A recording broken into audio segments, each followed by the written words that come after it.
जय हिंद प्यारे साथियों। स्वागत है आप सभी का study point Chhatarpur YouTube channel में।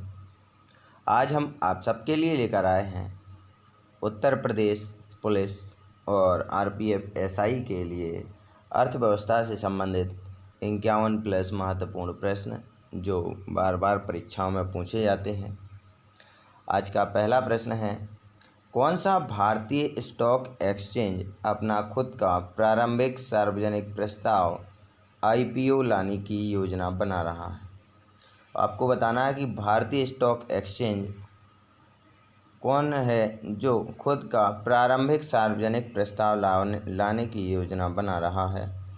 ये हमारा नेशनल स्टॉक एक्सचेंज है जो अपना खुद का प्रारंभिक सार्वजनिक प्रस्ताव लाने की योजना बना रहा है। अगला प्रश्न, प्रथम पंचवर्षीय योजना के शुभारंभ के समय योजना आयोग के अध्यक्ष इनमें से कौन थे। जो प्रथम पंचवर्षीय योजना के शुभारंभ के समय योजना आयोग के अध्यक्ष जवाहरलाल नेहरू थे, क्योंकि योजना आयोग और नीति आयोग का अध्यक्ष प्रधानमंत्री होता है और प्रथम पंचवर्षीय योजना के समय प्रधानमंत्री पंडित जवाहरलाल नेहरू जी थे।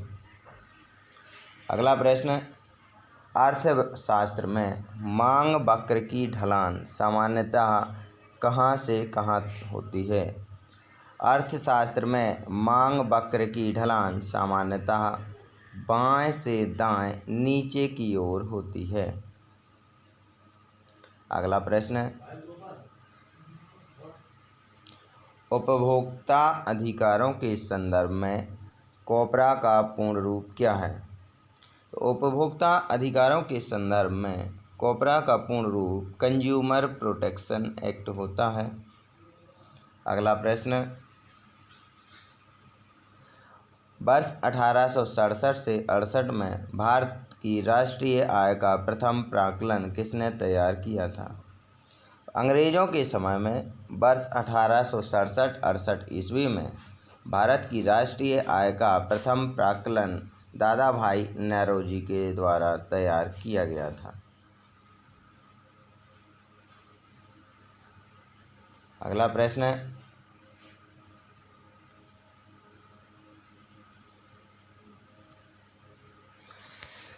अतीत में खर्च की गई लागत जिसे भविष्य में वसूल नहीं किया जा सकता क्या कहलाती है। जो अतीत में खर्च की गई लागत है जिसे भविष्य में वसूल नहीं किया जा सकता, इसे विफल लागत कहा जाता है। ऑप्शन नंबर सी सही हो जाएगा। अगला प्रश्न, निम्नलिखित में से कौन सा भारत में प्रत्यक्ष कर नहीं है। पूंजी लाभ, निगम कर, उत्पाद कर या फिर आयकर। तो उत्पाद कर जो है वो प्रत्यक्ष कर नहीं है, बाकी पूंजी लाभ कर, निगम कर और आयकर ये प्रत्यक्ष कर हैं। अगला प्रश्न है, निम्नलिखित में से कौन सा भारत के वित्तीय बजट में शामिल नहीं है। राजकोषीय घाटा, साख नियंत्रण, प्राथमिक घाटा या फिर राजस्व घाटा। जो साख नियंत्रण है ये भारत के वित्तीय बजट में शामिल नहीं है, बाकी राजकोषीय घाटा, प्राथमिक घाटा और राजस्व घाटा भारत के वित्तीय बजट में शामिल हैं। अगला प्रश्न है, भारत सरकार द्वारा ग्रामीण अवसंरचना के उन्नयन हेतु भारत का निर्माण किस पंचवर्षीय योजना के तहत शुरू किया गया था। तो भारत सरकार द्वारा ग्रामीण अवसंरचना के उन्नयन हेतु भारत का निर्माण 10वीं पंचवर्षीय योजना के तहत प्रारंभ किया गया था, जिसमें ग्रामीण अवसंरचना के उन्नयन पर जोर दिया गया था। अगला प्रश्न, आय में इकाई वृद्धि के परिणाम स्वरूप प्रत्याशित खपत में वृद्धि की दर क्या कहलाती है। जब भी आपकी आय में वृद्धि होती है तो उसी के परिणाम स्वरूप जो आपकी प्रत्याशित खपत में वृद्धि होती है उसे सीमांत उपभोग प्रवृत्ति कहा जाता है, कि जैसे ही आपकी आय बढ़ेगी वैसे ही आपके खर्चे भी बढ़ते जाएंगे। अगला प्रश्न है, निम्नलिखित में से कौन सा सूक्ष्म लघु और मध्यम उद्यम क्षेत्र की वृद्धि एवं विकास में सहायता करने के प्रयोजनार्थ भारतीय संसद के एक अधिनियम के तहत 1990 में स्थापित एक स्वतंत्र वित्तीय संस्थान है? जो सिडबी है, सिडबी का फुल फॉर्म ही होता है स्मॉल इंडस्ट्रियल डेवलपमेंट बैंक। इसका कार्य होता है सूक्ष्म लघु और मध्यम उद्यम क्षेत्र की वृद्धि एवं विकास में सहायता करने के प्रयोजनार्थ भारतीय संसद के एक अधिनियम के तहत 1990 में स्थापित एक स्वतंत्र वित्तीय संस्थान है और इस संस्थान का कार्य सूक्ष्म लघु और मध्यम स्तर के जो उद्योग हैं उन्हें ऋण प्रदान करना। अगला प्रश्न है, बंधन बैंक की स्थापना कब हुई थी? बंधन बैंक की स्थापना वर्ष 2015 में की गई थी। अगला प्रश्न है, भारत सरकार द्वारा क्षेत्रीय ग्रामीण अधिनियम किस वर्ष पारित किया गया? आपको बताना है कि भारत सरकार ने क्षेत्रीय ग्रामीण बैंक अधिनियम किस वर्ष पारित किया? ऑप्शन नंबर ए, वर्ष 1976 में भारत सरकार द्वारा क्षेत्रीय ग्रामीण बैंक अधिनियम पारित किया गया था। अगला प्रश्न, प्रशांत चंद्र महलनोबिस ने इनमें से किसकी स्थापना की थी? जिसे हम पीसी महलनोबिस के नाम से जानते हैं, उनका पूरा नाम प्रशांत चंद्र महलनोबिस है। इनके द्वारा भारतीय सांख्यिकी संस्थान की स्थापना की गई थी, जिसे CSO सेंट्रल स्टैटिस्टिकल ऑफिस के नाम से जाना जाता है। अगला प्रश्न है, निम्नलिखित में से कौन सा मुद्रा पूर्ति के मापन हेतु सर्वाधिक प्रयुक्त सबसे साधारण रूप है? तो मुद्रा पूर्ति के मापन हेतु सर्वाधिक प्रयुक्त सबसे साधारण रूप ऑप्शन नंबर बी सही हो जाएगा, M3। अगली क्लास में हम चर्चा करेंगे कि M1 क्या है, M2 क्या है, M3 और M4 किसके लिए प्रयोग किए जाते हैं। अगला प्रश्न, समष्टि अर्थशास्त्र विश्लेषण में उपभोग फलन कुल उपभोग और किसके बीच संबंध का वर्णन करता है? जो समष्टि अर्थशास्त्र विश्लेषण में उपभोग फलन है, ये कुल उपभोग और सकल राष्ट्रीय आय के बीच संबंध का वर्णन करता है। ऑप्शन नंबर बी सही हो जाएगा। अगला प्रश्न है, स्वतंत्र भारत का पहला केंद्रीय बजट संसद में कब पेश किया गया? स्वतंत्र भारत का पहला केंद्रीय बजट संसद में 26 नवंबर 1947 को पेश किया गया था। अगला प्रश्न है, भारत WTO का सदस्य कब से है? वर्ष 1995 से भारत WTO का सदस्य है। वर्ल्ड ट्रेड ऑर्गेनाइजेशन इसका फुल फॉर्म होता है। WTO से दो संस्थान डिनोट किए जाते हैं, एक वर्ल्ड ट्रेड ऑर्गेनाइजेशन है, एक वर्ल्ड टूरिज्म ऑर्गेनाइजेशन है। यहाँ पर वर्ल्ड ट्रेड ऑर्गेनाइजेशन की बात हो रही है कि भारत WTO का सदस्य कब बना, तो वर्ष 1995 में। अगला प्रश्न है, निम्नलिखित में से किस विकल्प के परिणाम स्वरूप सकल वित्तीय घाटे में वृद्धि होगी? तो आपको बताना है कि कौन सा कारण है जिसके परिणाम स्वरूप सकल वित्तीय घाटे में वृद्धि होगी।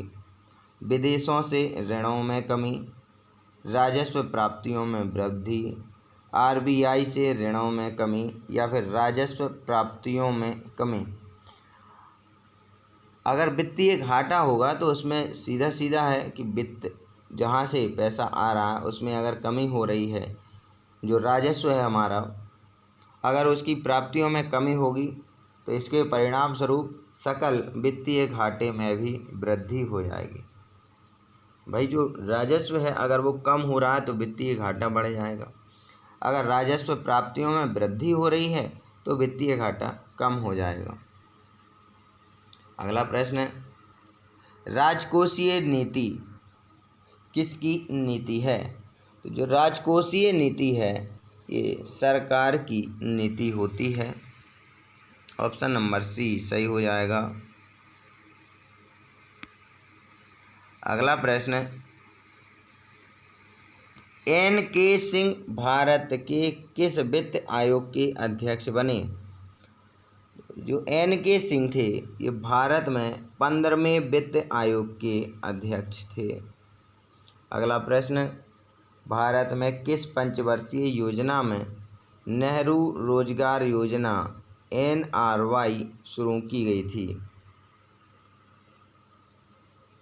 तो 7वीं पंचवर्षीय योजना में नेहरू रोजगार योजना NRY शुरू की गई थी। ऑप्शन नंबर बी सही हो जाएगा। अगला प्रश्न, अर्थशास्त्र विषय के संदर्भ में मांग के नियम के बारे में कौन सा कथन सही है? आपको बताना है कि अर्थशास्त्र विषय के संदर्भ में जो मांग के नियम हैं इनमें कौन सा कथन सही है? ऑप्शन नंबर 1, मांग का नियम अर्थशास्त्र का एक मौलिक संविधान का सिद्धांत है जो बताता है कि उच्च मूल्य होने पर उपभोक्ता किसी वस्तु की कम मात्रा की मांग करेगा। अगला ऑप्शन, मांग ह्रासमान सीमांत उपयोगिता के नियम व्युत्पन्न है। यह इस तथ्य पर आधारित है कि उपभोक्ता सबसे पहले सबसे जरूरी आवश्यकताओं की पूर्ति करने के लिए किफ़ायती वस्तुओं का उपयोग करते हैं। ऑप्शन सी, मूल्य में परिवर्तन के प्रति उत्तर में मांग का आकार और परिणाम बदल जाता है। तो ऑप्शन नंबर 1 और 2 सही हो जाएंगे। प्रश्न कह रहा था कि अर्थशास्त्र विषय के संदर्भ में मांग के नियम के बारे में कौन से कथन सही हैं? तो पहला ऑप्शन, मांग का नियम अर्थशास्त्र का एक मौलिक संविधान सिद्धांत है जो बताता है कि उच्च मूल्य होने पर उपभोक्ता किसी वस्तु की कम मात्रा की मांग करेगा। अगर किसी वस्तु का मूल्य ज़्यादा हो जाता है तो अपन क्या करते हैं, खर्च कम करने के लिए उसका उपयोग भी कम कर देते हैं। दूसरा ऑप्शन, मांग ह्रासमान सिद्धांत उपयोगिता के नियम व्युत्पन्न है। यह इस तथ्य पर आधारित है कि उपभोक्ता सबसे पहले सबसे ज़रूरी आवश्यकताओं की पूर्ति करने के लिए किफ़ायती वस्तुओं का उपयोग करते हैं। आज के समय में हमें जो हमारे लिए ज़रूरी आवश्यकताओं की वस्तुएं हैं हम पहले उन पर ही खर्च करते हैं और बाकी जो अन्य वस्तुएं हैं जिनकी हमें ज़रूरत नहीं है उन पर हम आज जो ज़रूरी नहीं है उन पर कोई खर्च नहीं करेंगे। इसके लिए ऑप्शन नंबर 1 और 2 दोनों सही हो जाएंगे। अगला प्रश्न है, नरसिम्हा राव सरकार द्वारा आर्थिक सुधारों की शुरुआत कौन सी पंचवर्षीय योजना में की गई थी? तो नरसिम्हा राव सरकार द्वारा आर्थिक सुधारों की शुरुआत 8वीं पंचवर्षीय योजना में की गई थी। आर्थिक सुधार हैं इनकी शुरुआत 8वीं पंचवर्षीय योजना में की गई। आपको पता चल गया होगा कि 8वीं पंचवर्षीय योजना के समय प्रधानमंत्री नरसिम्हा राव जी थे। अगला प्रश्न है, निम्नलिखित में से किस पंचवर्षीय योजना के दौरान लाइसेंस राज शुरू किया गया था? जो द्वितीय पंचवर्षीय योजना है इसमें लाइसेंस राज शुरू किया गया था। प्रथम और द्वितीय पंचवर्षीय योजना के समय हमारे प्रधानमंत्री पंडित जवाहरलाल नेहरू जी थे। अगला प्रश्न है, इनमें से कौन सा नियामक निकाय भारत में एकमात्र नोट जारी करने वाला प्राधिकरण है? तो आप सबको पता है कि हमारा भारतीय रिजर्व बैंक एक ऐसा नियामक निकाय है जो भारत में एकमात्र नोट जारी करने वाला प्राधिकरण है। तो आरबीआई बैंक के द्वारा ही केवल नोट जारी किए जाते हैं। नोट जारी करने का संदर्भ ये है कि जहाँ से नोट छपते हैं, जहाँ से अन्य बैंकों को नोट जारी किए जाते हैं। अगला प्रश्न, इंदिरा गांधी सरकार ने भारतीय रुपये का अवमूल्यन किस वर्ष किया था? वर्ष 1966 में इंदिरा गांधी सरकार ने भारतीय रुपये का अवमूल्यन किया था। अवमूल्यन का मतलब जैसे 2015 में हुआ था, 500 1000 के नोट बंद करके 500 और 2000 के नोट चालू किए गए, ऐसे ही इंदिरा गांधी सरकार ने वर्ष 1966 में भारतीय रुपये का अवमूल्यन किया था। अगला प्रश्न, केंद्रीय बजट के हिस्से के रूप में पहला आर्थिक सर्वेक्षण किस वर्ष प्रस्तुत किया गया था? केंद्रीय बजट के हिस्से के रूप में पहला आर्थिक सर्वेक्षण वर्ष 1950-51 में प्रस्तुत किया गया था। अगला प्रश्न, नाबार्ड का पूर्ण रूप क्या है? नाबार्ड का पूर्ण रूप national bank for agriculture and rural development होता है। ऑप्शन नंबर ए सही हो जाएगा, national bank for agriculture and rural development. अगला प्रश्न,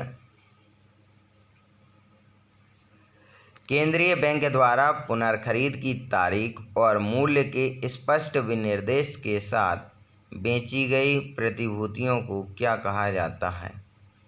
जो केंद्रीय बैंक द्वारा पुनर्खरीद की तारीख और मूल्य के स्पष्ट विनिर्देश के साथ बेची गई प्रतिभूतियों को रिवर्स रेपो कहा जाता है। ऑप्शन नंबर बी सही हो जाएगा। अगला प्रश्न, भारत में उदारीकृत विनिमय दर प्रबंधन प्रणाली की स्थापना किस वर्ष की गई थी? भारत में उदारीकृत विनिमय दर प्रबंधन प्रणाली की स्थापना वर्ष 1992 में की गई थी। अगला प्रश्न, एम.एस. स्वामीनाथन कौन हैं? एम.एस. स्वामीनाथन एक कृषि वैज्ञानिक हैं। भारत में हरित क्रांति का श्रेय इन्हें ही दिया जाता है, एम.एस. स्वामीनाथन को। अगला प्रश्न, बैंक फॉर इंटरनेशनल सेटलमेंट्स का मुख्यालय कहाँ स्थित है? बैंक फॉर इंटरनेशनल सेटलमेंट्स का मुख्यालय वासल में स्थित है। अगला प्रश्न, निम्नलिखित में से कौन सी समिति भारतीय बैंकिंग पर्यवेक्षण विषयक अनुशंसाओं से संबंधित है? एस पद्मनाभम समिति भारतीय बैंकिंग पर्यवेक्षण विषयक अनुशंसाओं से संबंधित है। ऑप्शन नंबर बी सही हो जाएगा कि जो एस पद्मनाभम समिति है ये भारतीय बैंकिंग पर्यवेक्षण विषयों की अनुशंसाओं से संबंधित है। अगला प्रश्न, भारत में सूखा प्रवण क्षेत्र कार्यक्रम किस पंचवर्षीय योजना अवधि के दौरान शुरू किया गया था? ड्रॉट प्रोग्राम एरिया प्रोग्राम किस पंचवर्षीय योजना अवधि के दौरान शुरू किया गया था? चौथी पंचवर्षीय योजना के समय भारत में सूखा प्रवण क्षेत्र कार्यक्रम प्रारंभ किया गया था। अगला प्रश्न,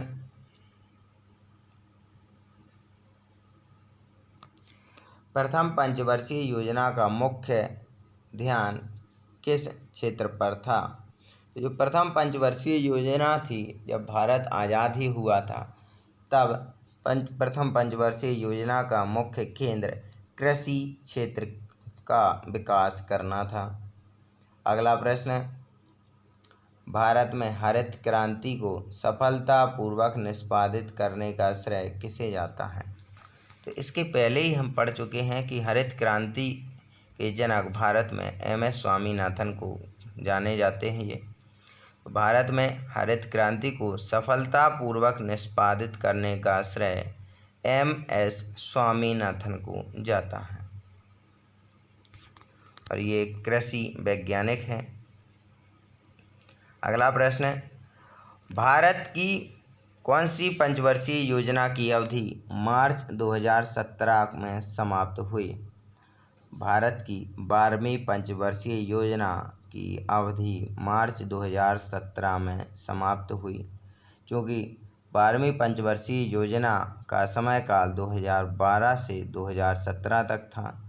जैसे ही बीजेपी की सरकार आई तो उन्होंने पंचवर्षीय योजना को हटाकर योजना आयोग की जगह नीति आयोग का गठन किया। अगला प्रश्न, कौन सी पंचवर्षीय योजना पीसी महलोनोविस मॉडल पर आधारित थी? ऑप्शन ए सही हो जाएगा। दूसरी पंचवर्षीय योजना पीसी महलोनोविस मॉडल पर आधारित थी। अगला प्रश्न, वर्ष 1969 में सरकार ने कितने बैंकों का राष्ट्रीयकरण किया था? वर्ष 1969 में सरकार ने 14 बैंकों का राष्ट्रीयकरण किया था। अगला प्रश्न, IDBI जिसे IDBI कहते हैं, भारतीय औद्योगिक विकास बैंक की स्थापना कब हुई? वर्ष 1964 में भारतीय औद्योगिक विकास बैंक की स्थापना की गई थी। ऑप्शन नंबर ए सही हो जाएगा। अगला प्रश्न, बैंकिंग क्षेत्र में EDD का पूर्ण रूप क्या है? बैंकिंग के क्षेत्र में EDD का पूर्ण रूप एनहेंस्ड ड्यू डिलीजेंस कहलाता है। ऑप्शन नंबर डी सही हो जाएगा। अगला प्रश्न, भारतीय रिजर्व बैंक की स्थापना कब की गई थी? 1 अप्रैल 1935 को, जब भारत आज़ाद भी नहीं हुआ था, तब भारतीय रिजर्व बैंक की स्थापना की गई थी। अगला प्रश्न, निम्नलिखित में से कौन सा कथन भारत के बैंकों के संदर्भ में सही नहीं है? ऑप्शन, भारतीय रिजर्व बैंक भारत का निजी बैंक है। ये ऑप्शन सही नहीं है, क्योंकि भारतीय रिजर्व बैंक भारत का निजी बैंक नहीं है। बाकी 3 ऑप्शन सही हैं। पूरे भारत में SBI की सर्वाधिक शाखाएं हैं। मोबाइल ATM सबसे पहले ICICI बैंक ने पेश किया था। मोबाइल बैंक का मतलब होता है ATM। इलाहाबाद बैंक भारत का सबसे पुराना सार्वजनिक क्षेत्र का बैंक है। ये 3 ऑप्शन सही हैं। बाकी पहला ऑप्शन कि भारतीय रिजर्व बैंक भारत का निजी बैंक है, ये गलत हो जाएगा। अगला प्रश्न, निम्नलिखित में से किसे आर्थिक विकास का एक अच्छा संकेतक माना जाता है? सकल घरेलू उत्पाद में स्थिर वृद्धि है, इसे आर्थिक विकास का एक अच्छा संकेतक माना जाता है। ऑप्शन नंबर डी सही हो जाएगा। अगला प्रश्न, निम्नलिखित में से कौन सा कर शुल्क GST के अंतर्गत नहीं आता है? ऑप्शन नंबर ए सही है। जो स्टाम्प शुल्क है, स्टाम्प ड्यूटी है, ये GST के अंतर्गत नहीं आता है। GST का full form goods and service tax होता है। तो स्टाम्प शुल्क जो हमारे द्वारा तहसील में या फिर अदालत में रजिस्ट्री का शुल्क होता है, ये GST के अंतर्गत नहीं आता है। इसका सीधा सीधा कर राजस्व को जाता है, जो राज्य सरकार के अधिकार क्षेत्र में आता है। अगला प्रश्न, बाह्य आघातों के विरुद्ध मुद्रा आपूर्ति को स्थिर रखने के लिए मुद्रा बाजार में किसी देश के मौद्रिक प्राधिकरण द्वारा हस्तक्षेप को क्या कहा जाता है? जो बाह्य आघातों के विरुद्ध मुद्रा आपूर्ति को स्थिर रखने के लिए मुद्रा बाजार में किसी देश के मौद्रिक प्राधिकरण द्वारा हस्तक्षेप को अवरुद्धता कहा जाता है। अगला प्रश्न, किस पंचवर्षीय योजना का उद्देश्य खाद्यान्न उत्पादन में तेजी लाना, रोजगार के अवसरों में वृद्धि करना, खाद्य कार्य और उत्पादकता पर ध्यान केंद्रित करते हुए उत्पादकता बढ़ाना है? ऑप्शन नंबर डी सही हो जाएगा। जो हमारी 7वीं पंचवर्षीय योजना थी, इसका उद्देश्य खाद्यान्न उत्पादन में तेजी लाना, रोजगार के अवसरों में वृद्धि करना, खाद्य कार्य और उत्पादकता पर ध्यान केंद्रित करते हुए उत्पादकता बढ़ाना था। अगला और अंतिम प्रश्न, निवल मूल्य जिसे नेट वर्थ का सूत्र कहा जाता है कौन सा है? निवल मूल्य नेट वर्थ का सूत्र ऑप्शन नंबर बी सही हो जाएगा। निवल मूल्य बराबर परिसंपत्तियां माइनस देता है।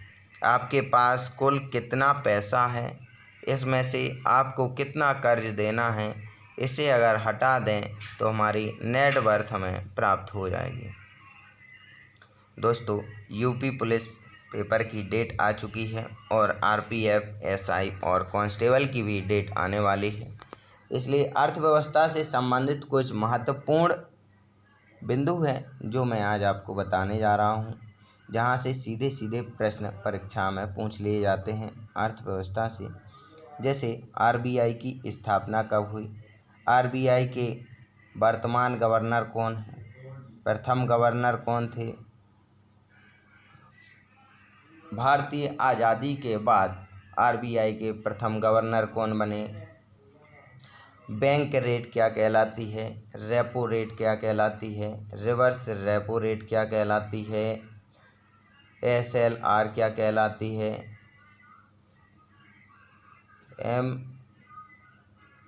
एमएसएफ क्या कहलाती है। ये सभी बैंकिंग शब्दावलियां हैं। जैसे रेपो रेट, तो भारतीय रिजर्व बैंक जब किसी अन्य बैंक को लोन देती है तो उसे रेपो रेट कहा जाता है। रिवर्स रेपो रेट तब कही जाती है जब किसी बैंक के पास ज़्यादा रुपया हो जाता है तो वो भारतीय रिजर्व बैंक के पास अपना रुपया सुरक्षित करता है, तो आरबीआई के द्वारा उस बैंक को कुछ ब्याज दिया जाता है जिसे रिवर्स रेपो रेट कहा जाता है। ऐसे एसएलआर स्टैंडिंग एसएलआर और एमएसएफ है मार्जिनल स्टैंडिंग फैसिलिटी। तो इन सब के बारे में हम अगली क्लास में अच्छे से कवर करेंगे और आप लोग भी इन बिंदुओं को अच्छे से कवर करते चलें। जय हिंद, जय भारत।